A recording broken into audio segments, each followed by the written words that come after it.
Well, welcome everyone. Thank you so much for coming to this lecture. I'm Dr. Brett Broom, and before we get started, before I start the lecture today, I want to introduce myself to you. So many of you already know who I am because this is my alma mater, and you're my friends who gathered here to be my sample pupils and students. So if you'll do me a favor and log into kahoot.it on your mobile phones or on your laptop, whichever suits you best. Your laptop's right behind you. Kahoot.it, and then you're going to type in this game pin code, and then we'll get started with a little sort of icebreaker so you can get to know more about me.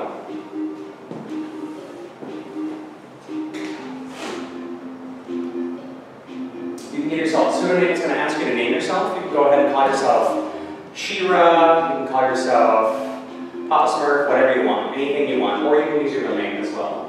Queen or like it. It works. I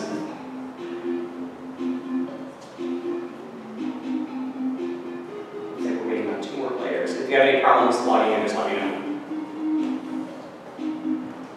Just gonna go ahead and shut the door. Well, actually, we need the door open. It's warm in this room, right? We need no air to circulate.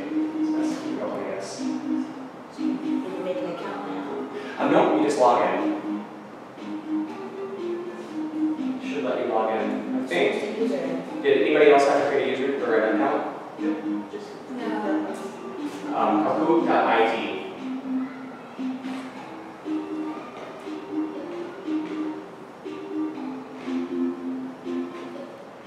No worries. Sometimes technology can always get us a little trouble. So.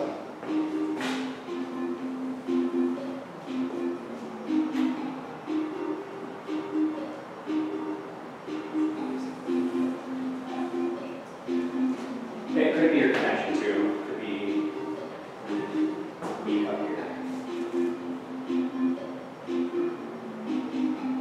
Did it work? No.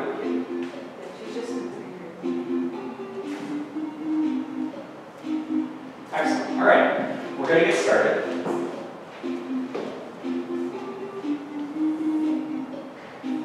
Okay, so we are going to play a little game. We're going to play 3 truths and a lie. Just sort of breaking the ice so you get to know more about these candidates.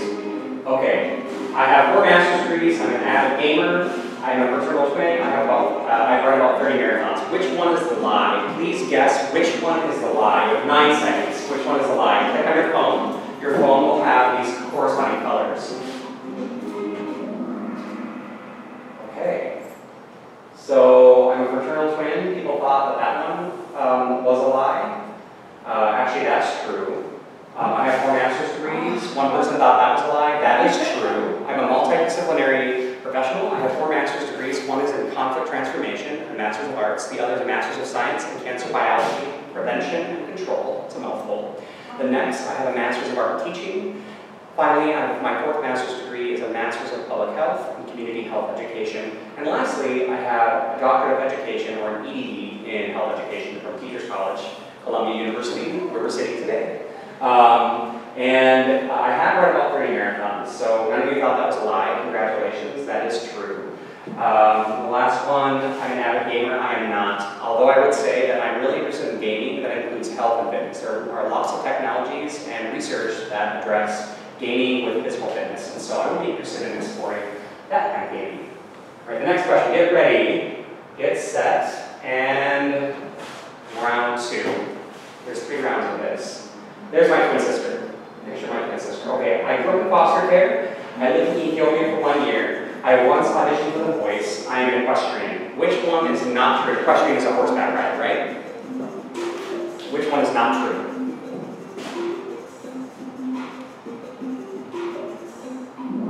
Oh, someone didn't answer. Oh no. I'm sorry. Okay, that's okay. No worries. No worries. I mean, it is time. I should have warned you all that it's time. You only have 20 seconds. You got to think quickly. Okay, so I grew up in foster care. No one guessed that to be a lie. Good for you. I did grow up in foster care. Many of you know me already. Why I share that with you? Because I want to act as an empowering role model. And so a lot of people to get here to become college students in the classroom have to go through many barriers and have to overcome many barriers. So I want to demonstrate and highlight through role modeling that it is possible. And even people who didn't experience troubles in life, it's just an inspiring story, right? The next, I lived in Ethiopia for 1 year. Good, you guys didn't think that was a lie. That is true. I did live in Ethiopia for 1 year. The third, I have auditioned for The Voice. Whoever guessed that as a lie is correct. Why would I believe that I have a beautiful singing voice? Probably not as good as I really think it is. I have not auditioned for The Voice, but I do love to sing. And then I am equestrian, so 2 people guessed that incorrectly. I am equestrian. I do ride horses, and I did used to own a horse for 10 years. All right, the final round, so you can get to know more about me. It's coming up in 3, 2, 1. You have 20 seconds. Okay, I have been skydiving. I went backpacking for Europe and college. I'm a pescatarian. I used to work in politics in Washington, D.C. Which is the lie? By the way, there's my horse. So here's a receipt for you. I do ride horses. Okay. All right. So no one thought that I used to work in politics in Washington, D.C. This is true. I did used to do that. Good. Thank you for not thinking that's a lie. No one thought that was a lie. I worked in LGBT politics. I was working to advance the political and healthcare rights of LGBTQ folks across the country. I was a chapter services manager for an organization called the National Stonewall Democrats. They are part of the DNC, the Democratic National Committee. Okay, let's go over here to the right. I've been skydiving. I have been skydiving. Someone thought that was a lie. That's actually true. It was exhilarating. Next, I went backpacking through Europe and college. This is actually a lie. You got that one. Nori, you're on a roll. Okay, I love to travel. I have been all over the world, but I've never been backpacking through Europe. But you're never too old for it. It's never too late. You never know. I can do it one day. And then last, I'm a pescatarian. I eat seafood. That is true. I'm a pescatarian. So whoever got that wrong, I do only eat seafood. I do eat eggs and fish as well. So we're going to move on to just a couple of questions. So answer is true or false. Cancer is the second main cause of death in the U.S. Is that true or false? Cancer is the second main cause of death in the U.S. Okay, we're split on this. This is good. This is kind of confusing. Some people don't know it. Cancer is truthfully the second leading cause of death in the United States. Anyone know what the leading cause of death is in the United States? Yes? Heart disease, yeah. Heart disease, so close, heart disease. What's the third leading cause of death? Anyone know? Yes? Obesity. That's a good answer. Probably a morbidity would be including obesity, but pulmonary issues, breathing issues, lung issues kill. A lot of people die of pneumonia, different lung issues. Think about smoking, think about people who are exposed to toxins and whatnot, who have lung problems, lung cancers, pneumonias and such. But obesity can be a factor that leads to lung disease as well, and lung cancer. All right, cancer is mostly a genetic trait. Is this true or false? Is this true or false? We're split evenly. Great. This is a common mistake, is that people think that cancer is a fatalistic thing. Why am I talking about cancer, by the way? I'll tell you, because I'm a cancer biologist. Remember I told you earlier that I have a master's of science in cancer biology, prevention, and control. So the expertise that I bring to health education and community health and public health is a background in cancer prevention and control. 80% of cancers are actually caused by modifiable factors, environmental factors, and most cancers are not genetic, right? So 20% of cancers are truly genetic. The other 80% of cancers that arise in our population in the United States are actually caused by behavioral factors, all right? Behavioral factors and other non-modifiable factors that people can't control, such as their environment. So if you're living in an environment that has a lot of pollution, that could be modified possibly by policymakers, but as a person, as an individual, you can't control that. You can't modify the environment that you're living in, right? So, excellent. Well, thank you for playing this quick lightning round of getting to know me, 3 truths and a lie, and a couple of true false questions. We're going to get into the PowerPoint presentation for today. I'm going to get that going. Let's hope that pops up. Did I wiggle something? Okay, here we go. All right, so why are we doing this presentation? Well, I am videotaping this, as you know, with your consent. By the way, does everyone give consent for this videotape to be sent to the search committee for the University of Guam for the position of Assistant Professor of Health Sciences? Yes, thank you very much. I will not use this for any other reasons. This will only be shared with the search committee. I am a candidate. I'm one of 3 being vetted for a position at the University of Guam. This is very exciting for me. So thank you for joining me for this lesson. It's going to be very interactive. We're going to talk about the social cognitive theory as applied to human papillomavirus vaccination. Everyone know what human papillomavirus is? HPV? Well, if you have or haven't, we're going to get into it. I'm going to ask for you to, it's a very Socratic method, ask you to respond to me. This is a conversation. It's not a lecture. It's more of a conversation, okay? All right. So just as a little bit of background, human papillomavirus, what is it? Well, it's a tumor virus. It's deemed a tumor virus. Why? Because human papillomavirus has the potential to what's called transform healthy cells into precancerous and cancerous cells. How does it do that? It's complicated on a molecular level when we talk about molecular cellular biology, but it's actually quite simple if we boil it down. Human papillomavirus has specific niche tissues that it infects, and it causes chronic inflammation of these tissues. And this chronic inflammation leads to cellular damage, DNA damage, which can cause unfettered cellular growth, which is a hallmark of cancer. Okay, there are over 100 types of human papillomaviruses that are identified. Again, human papillomaviruses and viruses exist within the human population. And there are 30 high-risk viruses. This doesn't actually shine on the screen, unfortunately. 2 bright lights. This shines on my hand and it shines on the floor, but this doesn't, sorry if I show it in your eyes. There are high-risk strains. Specifically, strains 16 and 18 are what we call a cancer strain. So has anybody ever heard of anyone getting cancer from human papillomavirus? What are the types of cancers that arise from human papillomavirus? Vaginal, cervical cancer. Cervical cancer. Anal cancer. Anal cancer? Correct. And or some oral cancer. Yes, we call it, that's correct. Oral pharyngeal. So if you think of the pharynx, then so it's sort of head, neck, and throat cancers, oral pharyngeal.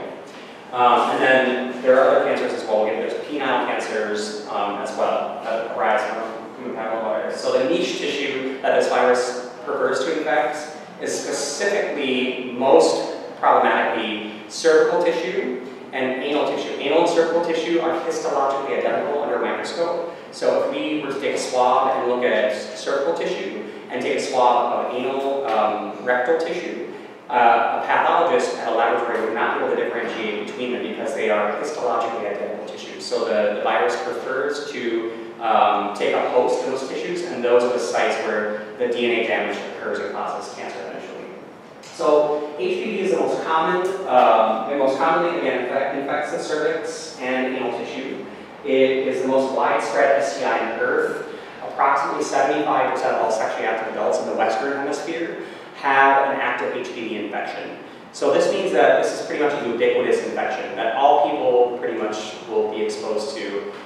This is 75% sexually active individuals, right? So that means that at some point in someone's life, if they have more than one partner, it's very likely. The more partners you have, it increases your odds of getting infected with HPV. And so approximately currently, as we stand here right now, about 75 million Americans have HPV. This is a really dire public health concern, but a lot of people don't know much about it, so we're going to learn more today about that. So let's get into a few of the risk factors, okay? All you need to do to get HPV is to have contact with anal genital skin. What's that? So it's, we're health educators, right? We're public health professionals. I know you're a nutrition specialist, but I think that you know, I'm going to just let you know, we're going to be talking about sexual health. So we're going to be talking about things that are a little bit sometimes uncomfortable, but I think we can handle, right, as health professionals. So anal genital skin, what is that? That is scrotal skin. It is skin around the labia, minora, and majora. It's skin around the anus. So any skin around the genital area is called anal genital skin, and that's where the virus just kind of hangs out and resides there. And all you need to do to get to transmit the virus to another individual is to have skin-to-skin contact.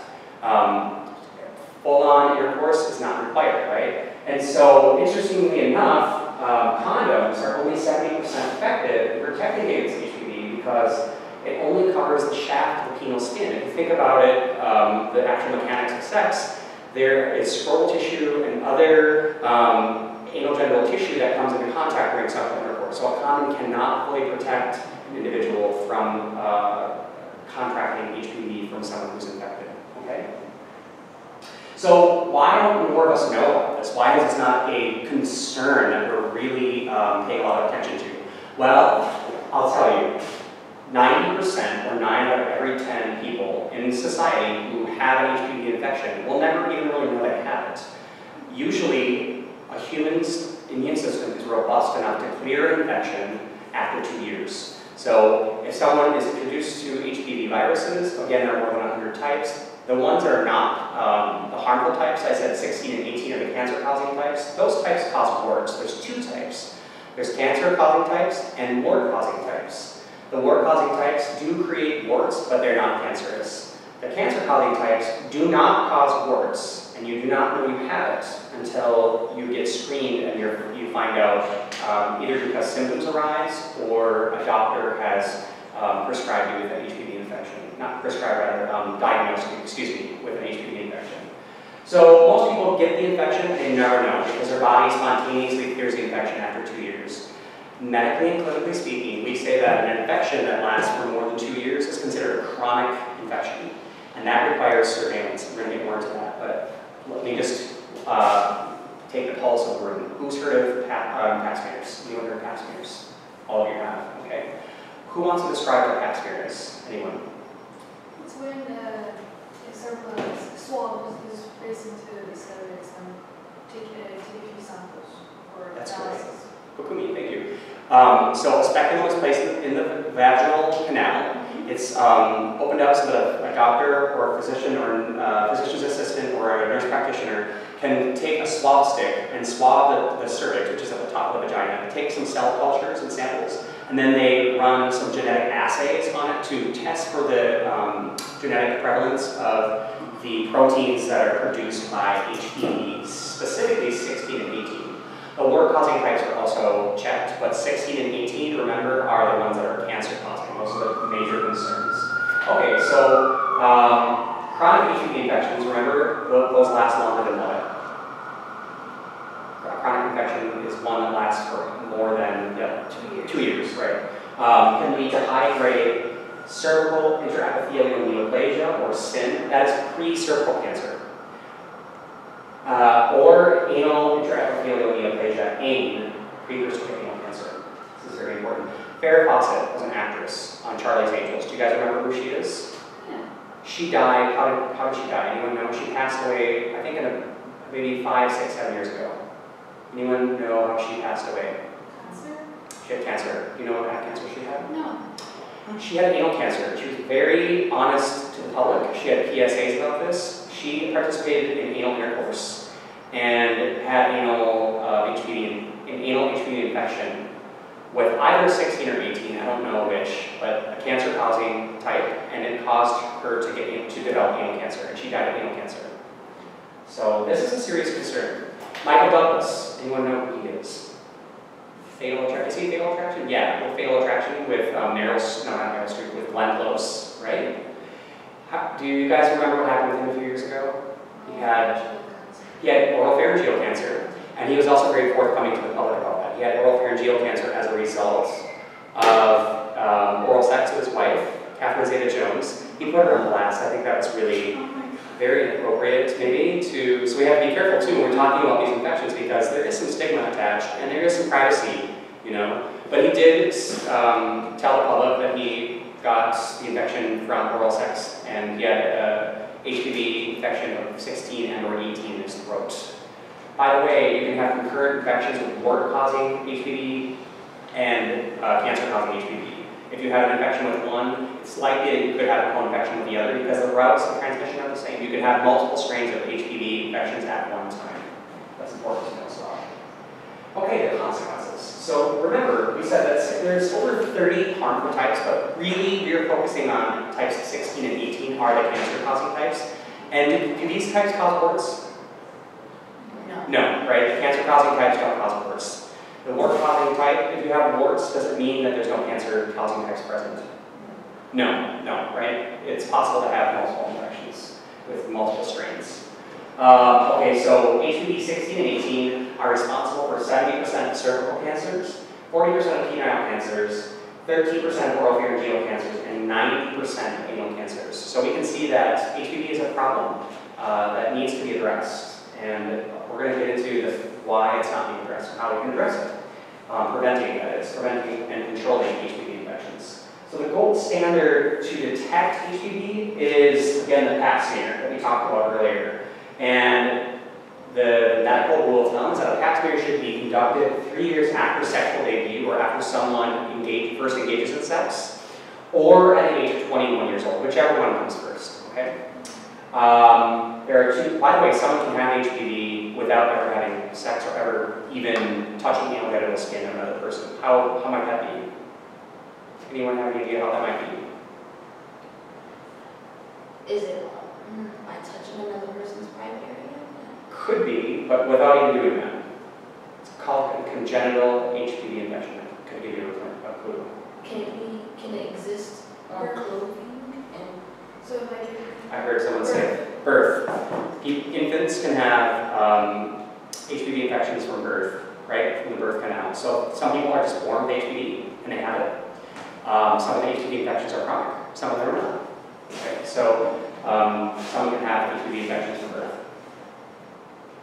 All right. So we talked about Pap smear and we talked about the age. There are two different vaccines available.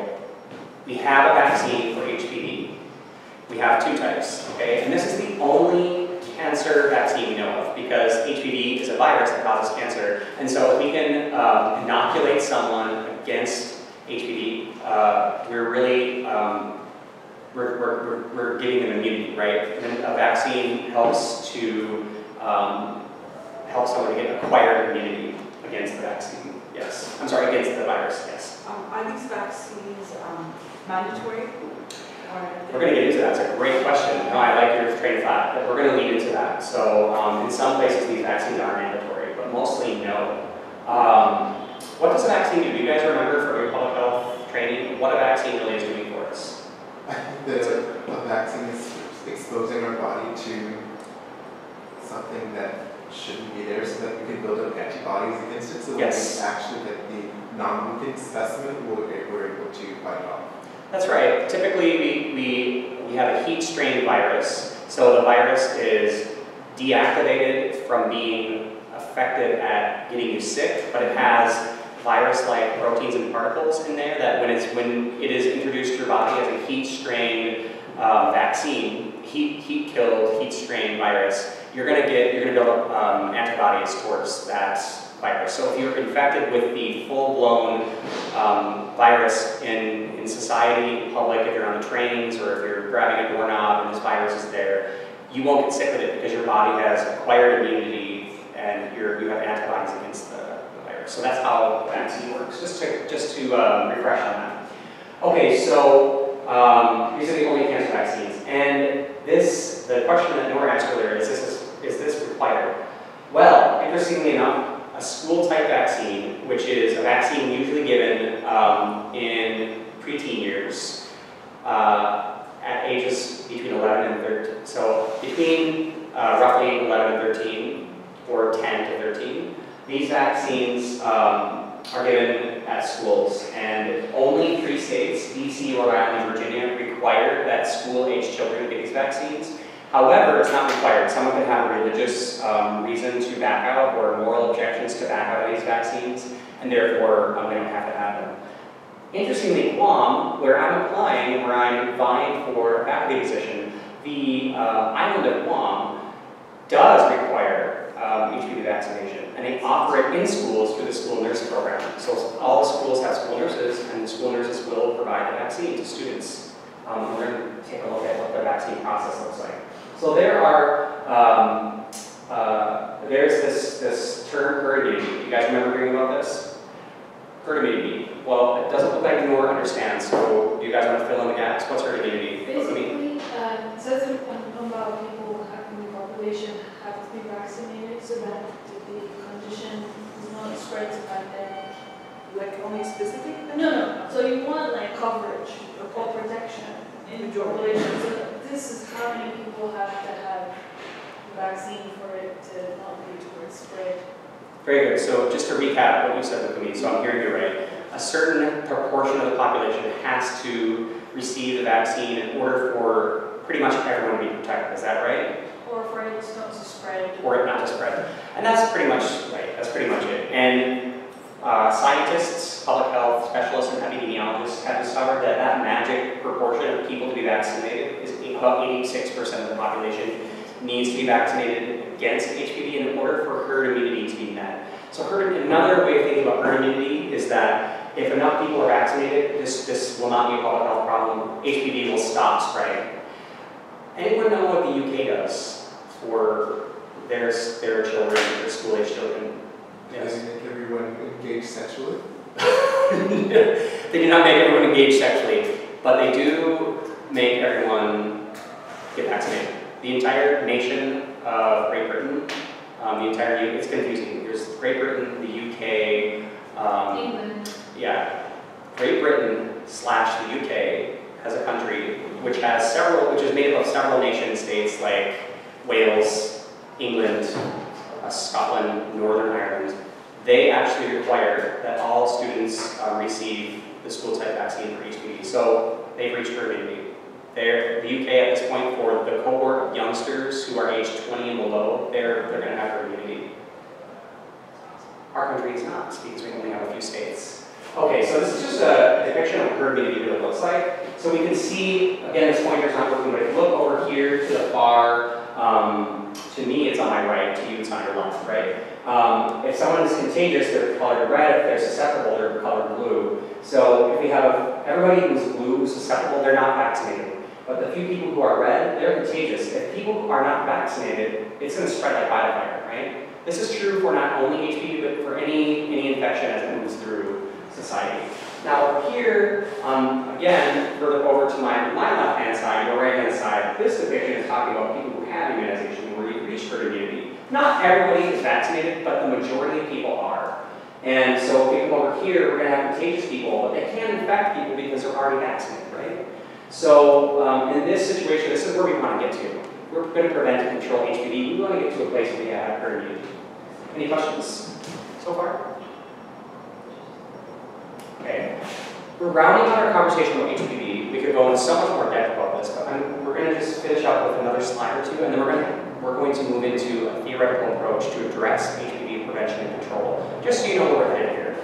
All right, so when we talk about vaccines, there's two vaccines. We have Zerorix, which is a bivalent HPV vaccine. Bivalent means it only protects against two strains, 16 and 18. So this is only a cancer-preventing vaccine. Then we have Gardasil out here. Gardasil is a quadrivalent, which protects against 4 strains. So it protects against 6, 11, 16, and 18.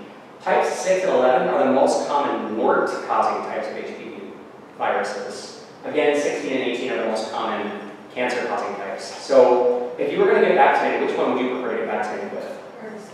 Gardasil? Is that, yeah, I think so too. I have a really big problem, and I want to point it out. I want to get your feedback. I take issue with the vaccine being called Cervarix. Why? Because that connotes the cervix. That connotes that this is a feminine problem. That's a common misconception. A lot of the research done on stigma and misconceptions about HPV is that it is a feminine issue. It is not. Males are what are called reservoirs for the disease. Penile cancer is actually pretty rare in the male population. However, men are the ones that are spreading the virus to other men if they have sex with men, or to their female partners. So men are really the ones who are spreading the virus, right? So we know that this affects men, and we know that men are what's called a reservoir. They're holding the virus. It maybe doesn't make them sick, but they're holding the virus and spreading it. So to call this vaccine Cervarix is kind of foisting all the blame on women. And to me, it seems a little bit sexist, a little misogynistic, a little patriarchal. So that's just something that gives me pause. Any thoughts on that? Agree, disagree? I agree with you as well. I feel like it should be changed, or maybe more inclusive generic name for Yeah. I agree. I think so. And so these vaccines work very similarly. They protect against HPV, and they're approved by the U.S. Food and Drug Administration. Any vaccine that is given in the United States, especially vaccines that are provided by physicians and that are recommended or school type or for any other recommended vaccines from what's called the ACIP. The ACIP is the advisory council at the CDC that recommend vaccinations. They have to be vetted through heavy research. So this drug, both of these drugs have been approved by the U.S. Food and Drug Administration, which is a very stringent process. So we know that these are safe drugs, right? There's anti-vaxxers who are against these drugs. They say that vaccines are harmful and dangerous, when we really know from evidence-based research that that's just not true. The evidence shows that these are very safe. And they're administered in a 3-dose series at month 0, then and that takes a 6-month period. So at month 0, at the time that you initially go in for your appointments, then at month 1, and then again at the last month, month 6. So if someone misses one of these vaccine rounds, it's problematic, right? You have to have all 3 in a time-sensitive series. You have to have 3 doses given at specific times, okay? So what would be a barrier? Why would someone not be able to do all 3 rounds? Time, busy. Time. Pregnancy. Pregnancy, oh my goodness, absolutely, pregnancy. You don't want to take all the vaccines when you're pregnant. I don't know the answer, but I haven't looked at the literature, but I have seen that there are studies done about the efficacy of vaccinating when pregnant. I know that pregnant women are usually warned against any vaccine that's not critical for the birthing process, right? Yeah, especially if they're live vaccines, right? Especially for live vaccines. This is an attenuated vaccine, yeah. So this is not. Yeah, you're right. Even attenuated vaccines are still probably have some danger. And I don't know. Again, I don't know the research on that, but I know that's causes concern or raises concern for many folks. Any other barriers as to why people wouldn't get vaccinated? It's really hard to remember coming back after 6 months. It's just people forget. They forget. People write things down correctly on the calendar. Okay, and so the vaccine, lastly, is given to people between the ages of 9 and 26. The ACIP, the Advisory Council for the CDC, that provides recommendations for vaccines, has conducted research, and for whatever reasons, the epidemiologists and scientists and medical professionals have found that the vaccine you can start getting it at the age of 9, but it's really, they say, not effective after 26 if you're sexually active. So I myself, as a health professional, learned about the vaccine when I was 26, about to turn 27, and my primary care provider declined to offer me the vaccination.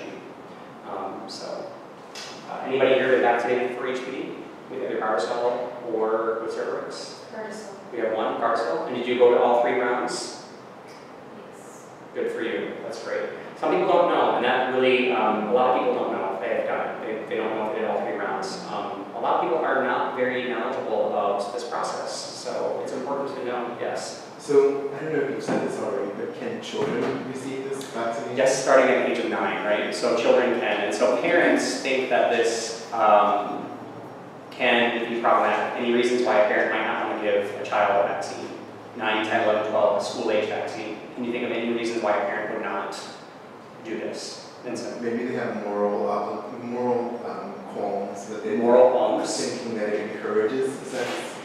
That's correct. The literature suggests that some people believe that if they allow their child to get vaccinated, it's going to give them the green light to go ahead and have sex. However, the evidence-based research shows that's just really not true. In fact, does a kid even need to know what the vaccine is for? You're the parent. You're the one in charge. You're the one who schedules the appointments. You're the one paying the bill. So the kid really doesn't completely even have to know. However, I think depending on, so for some parents who are uncomfortable, it's okay to not let your child know. But for parents who are comfortable, it could be a really great conversation and a teaching moment, right?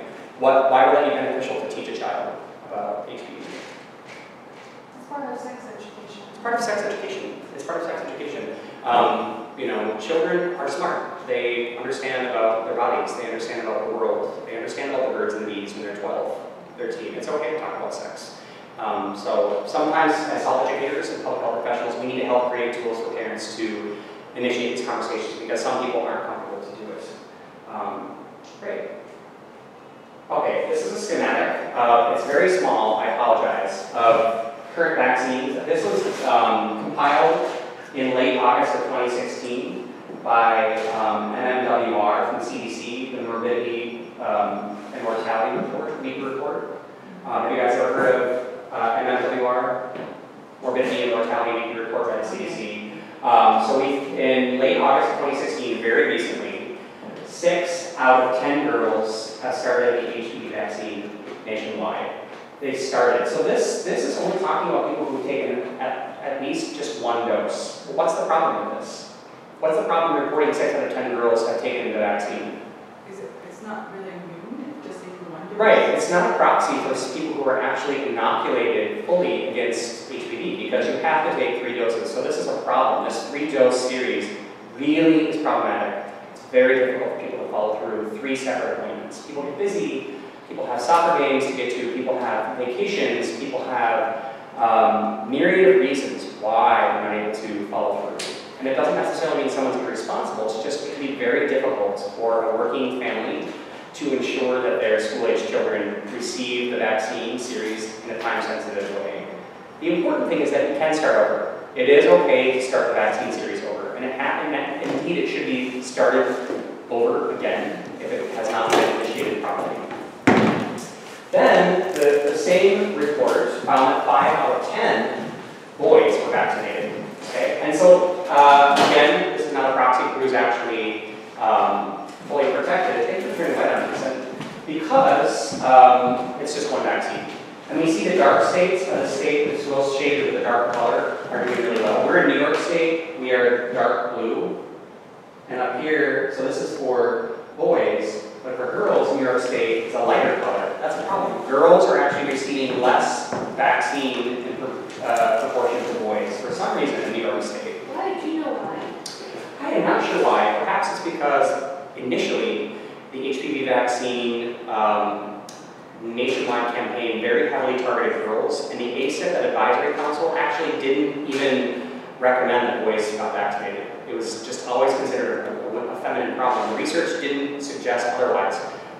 There were compiled evidence that compelled public health professionals to change and to then require that boys be recommended for vaccine from the ACIP. And that happened several years after the vaccine initiated. So in the initial several years, when the vaccine was kicked off, I think it started in 2000. I want to say from I think 2007 was when the vaccination started, and it wasn't until about 2011 when boys were actually recommended to get vaccinated. So there was a lag period, right?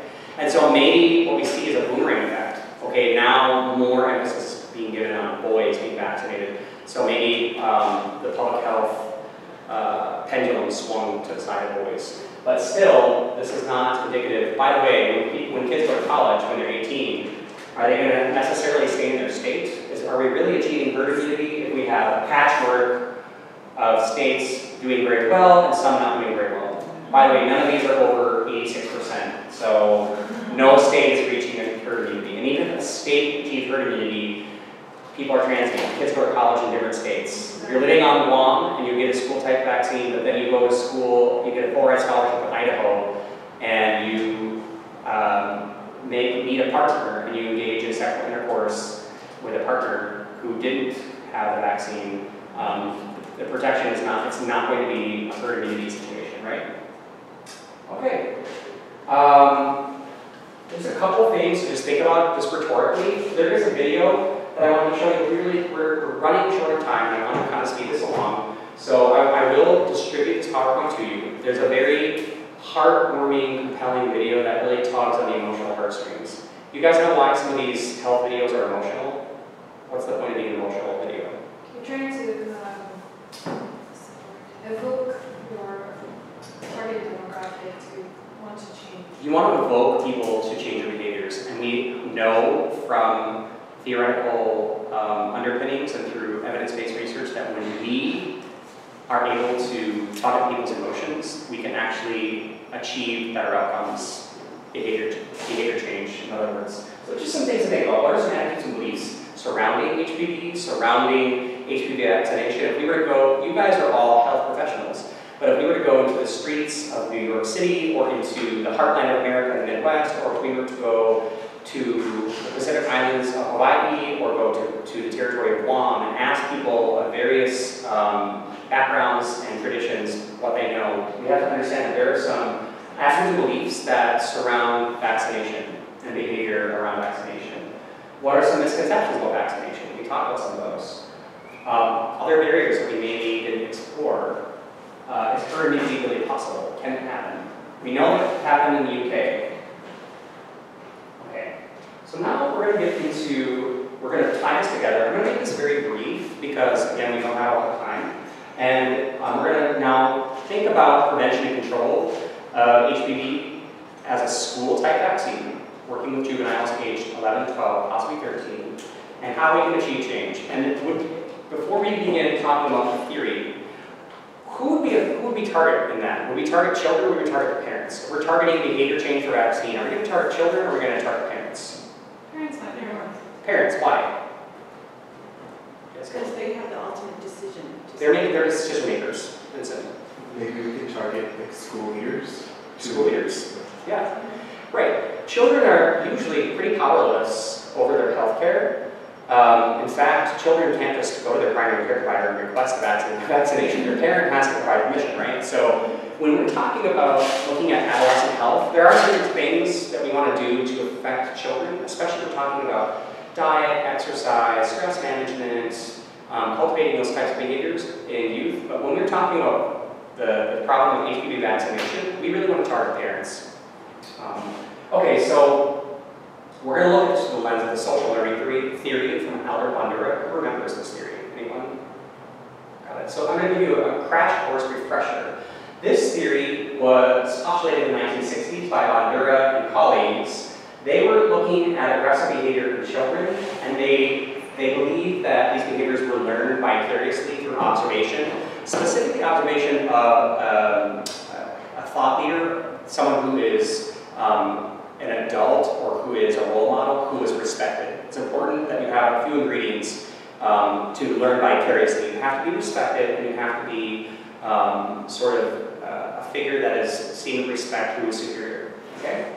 And this theory of vicarious learning through observation contradicted previous theorists such as Vygotsky and Pavlov, who postulated that behaviors were through conditioning, through positive and negative rewards and benefits. So this doesn't make any sense to Bandura. Bandura said that's not really true. That's a very basic way of looking at behavior.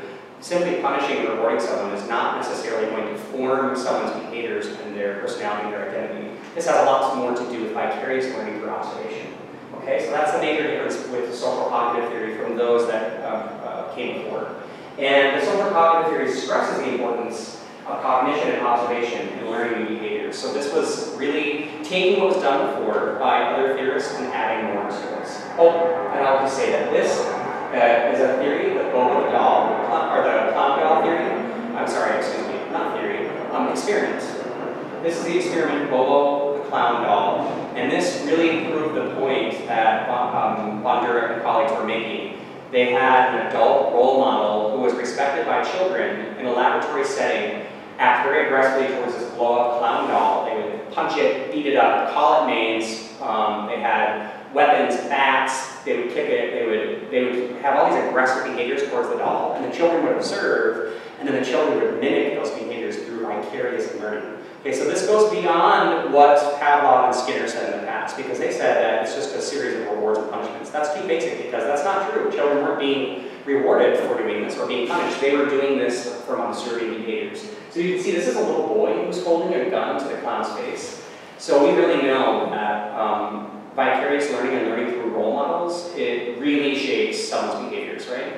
So this is important to think about when we think about how we can shape parents' behaviors for vaccination. Parents need to learn vicariously about vaccinating children against HPV.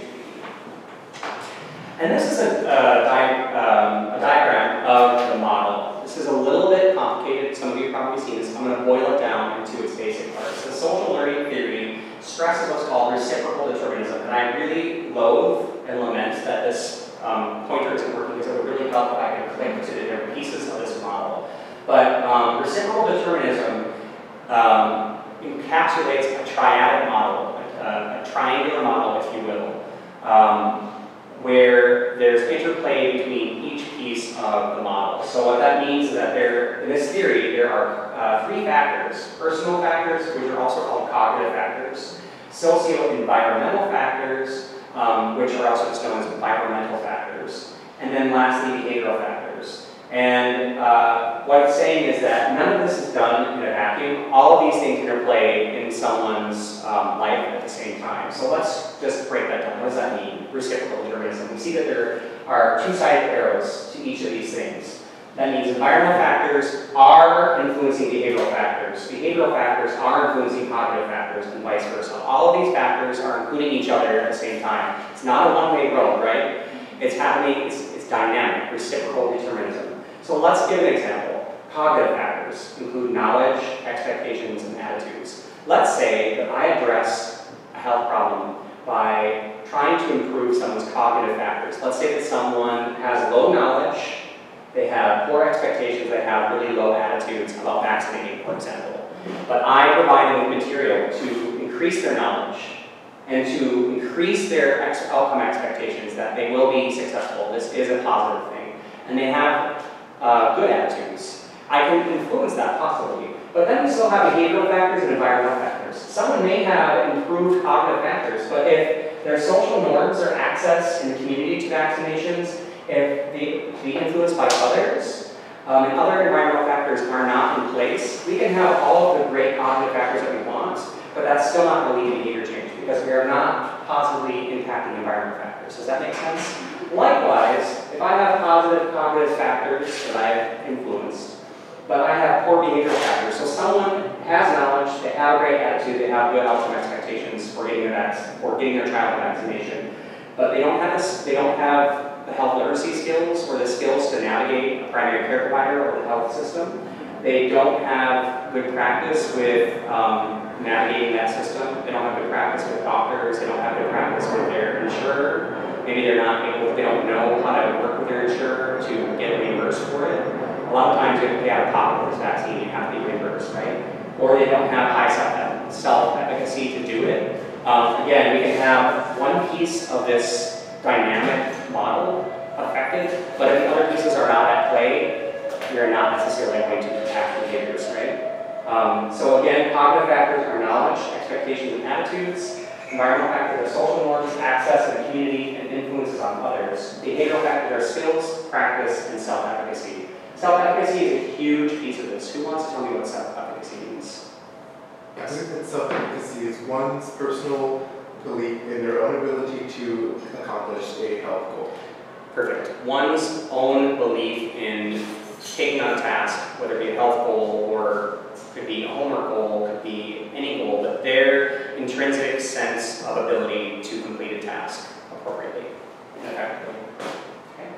So we're going to focus today only on one component of the model. By the way, I put here that we rarely influence socio-environmental factors. Why do we rarely influence, as health educators or public health professionals, why is this rarely done? Influencing social norms, access in community, and influence on others. Personally, I noticed a lot of health interventions will focus a lot on how to address social norms or how to involve that in their intervention. Yeah. So that's where we base it.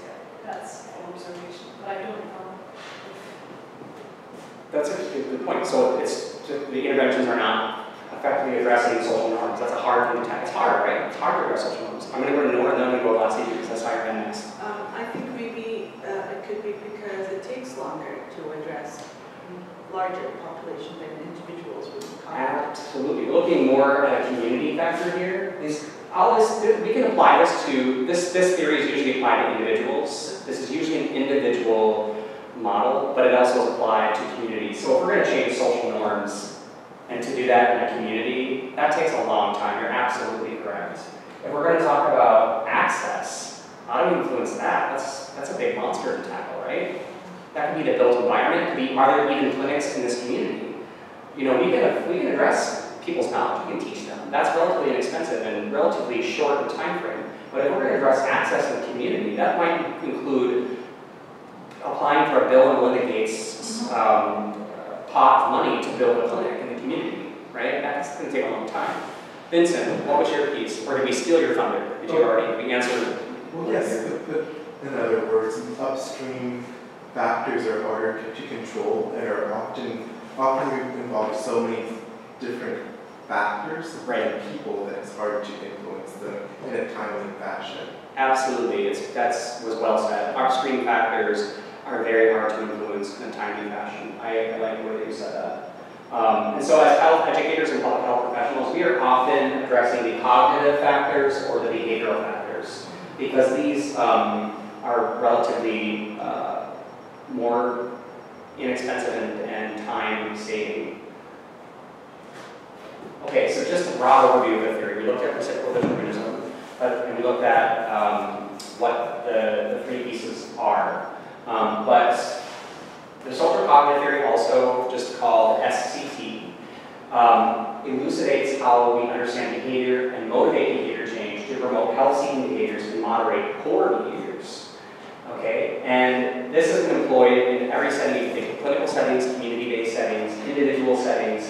It's been used with chronic diseases, emotional disorders, programming, evaluation efforts, and the diffusion of health programs. Okay, also in policy as well. So this theory is widely been used in the health field. It's also been used in the psychology field, which is heavily linked with health, right? Health psychology is one domain of health and one domain of psychology.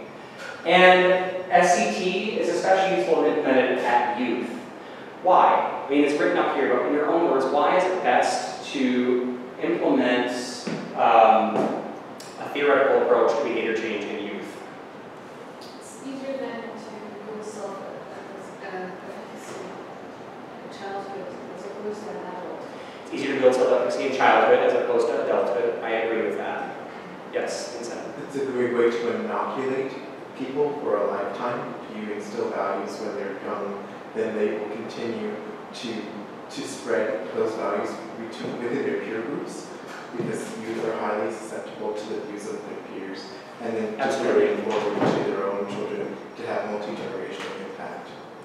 That was beautifully said. I can tell I'm speaking to health professionals. A part of this theory is the influence of peers. Peer on peers. When people say, that they're really not influenced by others, that is just a fallacy. That's not true. We are all influenced by our peers. So especially peers who are opinion leaders and who are highly regarded and respected, when we can cultivate social norms in those opinion leaders, it can have an impact on other peers. Okay, and we want to just stymie any health behavior.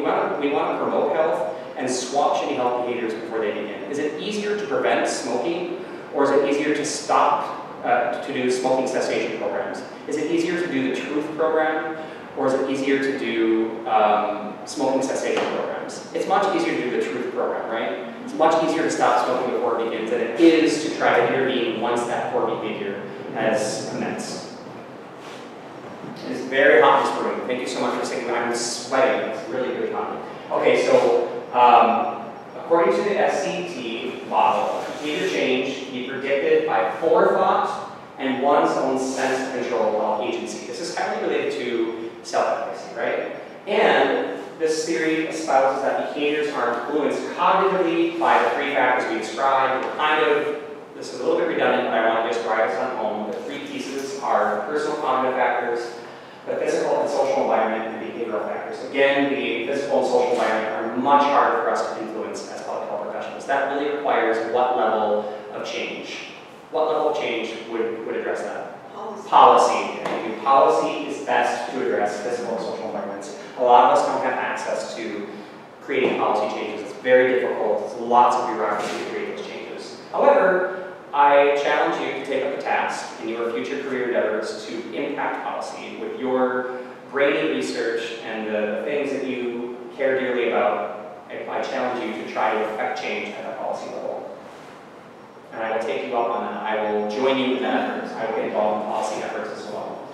So, the first, personal cognitive factors, again, someone's own ability to self-regulate behaviors and reflect upon and analyze this experience. This is the hallmark of the personal cognitive factors.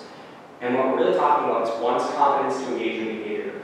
If you've ever seen a questionnaire where it says, how confident are you that you could eat one salad every week? that really is getting at self-efficacy. When we ask questions in questionnaires, what's your confidence level of? And it's usually given on a scale, 0 to 10%, 11 to 19%, so on and so forth, up to 100%. That is looking at self-efficacy, okay? There is self-efficacy, but there's also collective efficacy. We won't get too much into that, but one has their own efficacy of themselves, but then there's a community collective efficacy. How confident are you that you as a group could do this together, right? All right, and then also, a hallmark of the cognitive overview is that it predicts the outcomes of behavior patterns. And these are outcome expectations. By the way, what's highlighted here, which may not be showing in the video, self-efficacy, collective efficacy, outcome expectations, and knowledge, these are the sub-constructs. These are the sub-constructs of the theory. Lastly, we have knowledge. The level of awareness, culture, state, and behavior is the key ingredients to the personal cognitive factors. So if I'm going to bring us through this piece of the model, we're only going to look at one piece, and we're going to talk about back and forth how we would address vaccine through personal cognitive factors. The other factors, we could lecture on this for a few weeks. We don't have time. Ain't got time for that. Okay. And then this is an overview of the physical and social environment. I don't want to go through it too much because we're not going to address it, but I just wanted to put it out there for you. This is influenced by role models, by observational learning, again, a respected role model. Typically someone in a superior role or a peer leader who is highly regarded. This is looking also at cultural beliefs and social acceptability of something. So if it's culturally unacceptable for someone to get a vaccine because their parent is convinced that the government's out to kill everybody and poison them through vaccinations, it's very unlikely that we're going to affect the physical and social environment for that person. And then we have social support and opportunities and barriers. And the last factor, behavioral factors, are really looking at what enhances health, what compromises health, coping skills, behavioral skills, one's intentions, and reinforcement. And again, we won't go through that. That's for another time. And I will send this to you. The PowerPoint's much longer than we'll go through. This is just a chart of some of the constructs. Again, we're only dealing with these constructs right now. We're going to get into it. Self-efficacy, collective efficacy, outcome expectations, and knowledge. Okay? So, going back to this highlight the border, what happened with that? Self-efficacy. Okay? We already described what self-efficacy is. It's someone's own internal belief in their level of competence to be successful at performing a task and regulating behavior. So this is actually an internal mental process. This is something that an individual has within their own psyche. It's an internal process, right? It's a cognitive process within. So what are some things that could, for example, increase a parent's self-efficacy to accept vaccination and implement vaccination for their school-age child, 11 through 13? Anything that you can think of that would influence self-efficacy? Vincent? Maybe an environment factor would be access to healthcare. That's an environmental factor we're actually not going to talk about because that's really hard. Just self-efficacy. Self-efficacy. Well, I guess if the person feels like they have access to healthcare from their job or from the government, then they will be able to go to their healthcare provider, or maybe if they're a certain socioeconomic status, they'll understand the necessity for the vaccination, and those factors will boost their self-efficacy. Thank you. You bring up something really important. You started talking about environmental factors, and I apologize for trying to redirect you. I think you were correct to say that this is where it's really hard to put, right, this is reciprocal determinism. Everything is interplaying at one time, right? The model is going like this. It's a triangle, and it's going like this. Everything's influencing. So environmental factors can actually increase your self-efficacy, right? So sorry for redirecting you. Thank you for finishing your thought. You're correct. If someone has these resources in the community, this can in turn improve someone's self-efficacy, right? Or their level of resources. Absolutely. One of you had something to say about that? No? I just wanted to say, like, if they know what is the side effects, like the skills that they require to go there, for example, it's just going to take 2 minutes to take the injection and leave. Right.